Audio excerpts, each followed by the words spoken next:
એક ગામ હતું. તે ગામમાં દેરાણી જેઠાણી તેની સાસુ સાથે રહેતી હતી. બંને વહુના ઘરે દેવના દીધેલ એક એક દીકરા હતા.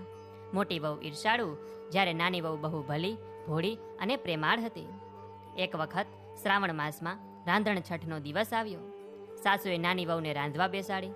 નાની વહુ તો મધરાત સુધી રાંધતી હતી અને એટલામાં ઘોડિયામાં સૂતેલો છોકરો રડવા માંડ્યો. આથી બધું કામ પડતું મૂકી વહુ છોકરાને લઈને જરા આડે પડખે થઈ અને થાકના લીધે જોત જોતામાં ઊંઘી ગઈ. ચૂલો સળગતો હતો. મધરાત પછી શીતળામાં ફરવા નીકળ્યા. તેઓ તો ફરતા ફરતા નાની વહુના ઘરે આવી પહોંચ્યા અને ચૂલામાં આરોટવા લાગ્યા. પણ આ શું?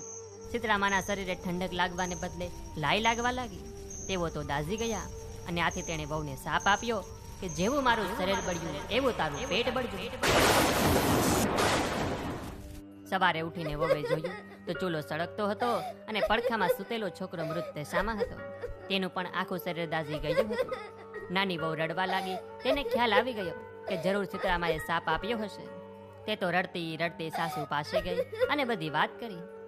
સાસુમાએ સાંત્વના આપતા કહ્યું કે શીતળા માતા પાસે જઈ પ્રાર્થના કર, બધું સારું થઈ જશે.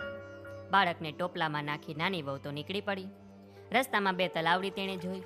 બંને તલાવડી પાણીથી છલોછલ, પણ કોઈ તેનું પાણી પીતું ન હતું. જે પણ પીએ તે મૃત્યુ પામતું. નાની વહુને જોઈ તલાવડી બોલી કે બહેન તું ક્યાં જાય છે? નાની વહુએ કહ્યું કે હું શીતળા માતા પાસે સાપના નિવારણ માટે જાઉં છું. તલાવડીઓએ કહ્યું કે બહેન, અમે એવા તે કયા પાપ કર્યા હશે કે કોઈ અમારું પાણી પીતા જ મૃત્યુ પામે છે? અમારા સાપનું નિવારણ પણ પૂછતા આવજો ને. નાની વહુ ત્યાંથી આગળ વધી. રસ્તામાં તેને બે આખલા મળ્યા. તેમની ડોકમાં ઘંટીના પળ લટકતા હતા અને બંને લડતા હતા. નાની વહુને જોઈ બંને આખલાએ પૂછ્યું કે બહેન તું ક્યાં જાય છે? વહુએ કહ્યું કે હું મારા શાપના નિવારણ માટે જાઉં છું. આખલાઓ કહે કે અમે એવા શું પાપ કર્યા હશે કે અમે સદાયને માટે લડતા જ રહીએ છીએ? તું અમારા સાપનું નિવારણ પણ પૂછતી આવજે ને.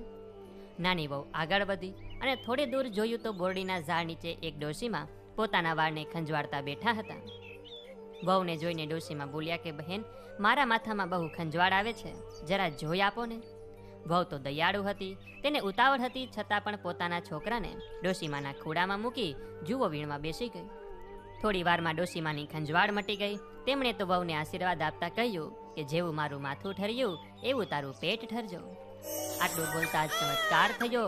ડોશીમાના ખોડામાં રહેલ છોકરો સજીવન થયો. ઉમા ઉમા કરતો રડવા લાગ્યો.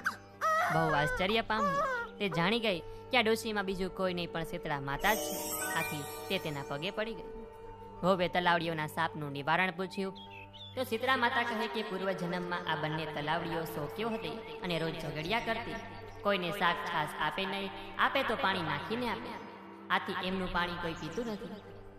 પણ તું એમનું પાણી પીજે એટલે એમના પાપોનો નાશ થશે.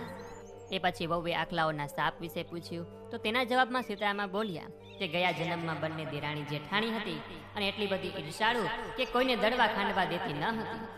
આથી આ જન્મમાં બંને આખલા બન્યા છે અને એમના ગાળામાં ઘંટીના પડ છે. તું આ ઘંટીના પડ છોડી નાખજે, આથી તેમના પાપ દૂર થશે. નાની વહુ તો ખુશ થતી. શીતળામાના આશીર્વાદ લઈ પોતાના છોકરાને સજીવન કરી પાછી ફરી. રસ્તામાં તેને પેલા આખલા મળ્યા. વહુએ એમના ડોકેથી ઘંટીના પડ છોડી નાખ્યા તો તેઓ લડતા બંધ થઈ ગયા. ચાલતા ચાલતા તલાવડીઓ પાસે વહુ આવી. તેના સાપના નિવારણ માટે ખોબો ભરી પાણી પીધું અને એટલે તરત જ બધા પશુ પક્ષીઓ તેનું પાણી પીવા લાગ્યા. ઘરે આવી તેણે સાસુમાને બધી વાત કરી તો જેઠાણીને ઈર્ષા થઈ. બીજા શ્રાવણ માસમાં રાંધણ છઠ આવી ત્યારે જેઠાણીને પણ થયું કે હું પણ દેરાણી જેવું કરું કે જેથી મને શીતળા માતા દર્શન આપે. તે રાત્રે ચૂલો સળગતો રાખી સૂઈ ગઈ. મધરાત થતાં શીતળામાં ફરતા ફરતા મોટી વહુના ઘરે આવ્યા અને ચૂલામાં આરોટવા લાગ્યા. આથી તેનું શરીર દાઝી ગયું અને તેમણે શાપ આપ્યો કે જેવું મારું શરીર બળ્યું એવું તારું પેટ બળ્યું. સવારે ઉઠીને જેઠાણીએ જોયું તો ઘોડિયામાં છોકરો મૃત્યુ પામ્યો હતો. આ બનાવમાં દુઃખી થવાના બદલે જેઠાણી તો ઉલટાની ખુશ થઈ અને તે પણ દેરાણીની જેમ છોકરાને ટોપલામાં લઈ ચાલી નીકળી. રસ્તામાં તલાવડીએ પૂછ્યું કે બહેન ક્યાં જાય છે? જેઠાણી છણકો મારતા બોલી કે તમારે શું પંચાત? નથી જોતા કે મારો દીકરો મરી ગયો છે અને હું શીતળા માતા પાસે જાઉં છું? તલાવડીઓએ કહ્યું કે બહેન અમારું પણ એક કામ કરતી આવજે ને. પણ જેઠાણીએ તો તરત ના પાડી દીધી. આગળ તેને બે આખલા મળ્યા તો જેઠાણીએ આખલાઓને પણ તેનું કામ કરવાની ના પાડી દીધી. આગળ જતા ઝાડ નીચે ડોસીમા સ્વરૂપે શીતળા માતા માથું ખંજવાળતા બેઠા હતા. તેણે આ જેઠાણીનું માથું જોઈ આપવાનું કહ્યું. તેણે ગુસ્સે થઈને ડોશીમાને પણ માથું જોવાની ના પાડી દીધી અને કહ્યું કે હું નવરી છું કે તારું માથું ખંજવાળ્યા કરું. જોતી નથી કે મારો દીકરો મરી ગયો છે અને હું શીતળા માતા પાસે જાઉં છું. આટલું કહી તે તો આગળ ચાલી. જેઠાણી આખો દિવસ રખડી પણ તેને શીતળા માતા ક્યાંય મળ્યા નહીં. આથી તે રડતી રડતી પોતાના મૃત છોકરાને લઈને ઘરે આવી. હે શીતળા માતા, તમે જેવા નાની વહુને ફળ્યા એવું તમારું આ વ્રત કરનાર, વ્રતકથા વાંચનાર, સાંભળનાર, આ વિડીયો જોનાર, સાંભળનાર સર્વે કોઈને ફળજો એવી જ અમારી તમને પ્રાર્થના છે. તો બોલીએ શીતળા માત કી જય.